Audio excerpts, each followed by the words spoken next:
sa side, may hawak na plano, todo bigay ng light. Sabi niya mga pre, baklasin ng maayos, pero si Untong nakaupo pa sa kahoy. Si Agob at Richard hawak ang welding machine, parang concert ang tunog pag sila'y nag-start din. Kiss-kiss dito, hinang doon, todo ang aksyon, kahit tirik ang araw, tuloy ang operasyon. Kas baba ang bubong, ingat sa bawat galaw, habang si Untong nagtatago kapag may ipapagawa. Pag dumaan si boss, biglang sipag na sipag, pagtalikod ni Caleb nakaupo ulit agad.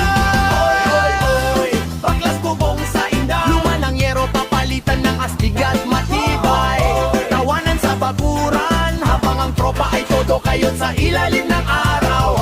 Ayos bahay, ganda bahay, pagtapos ng gawa, parang bago ang tanaw. Walang iwanan, kahit pasaway si Untong, kasama pa rin sa laban.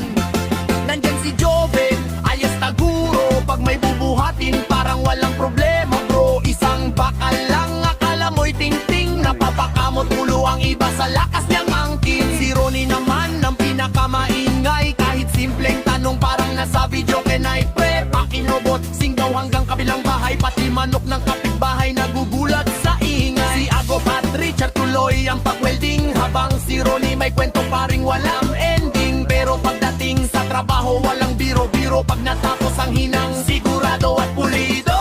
Oy, oy, oy, baklas bubong sa inda, luma ng yero, papalitan ng astig at matibay.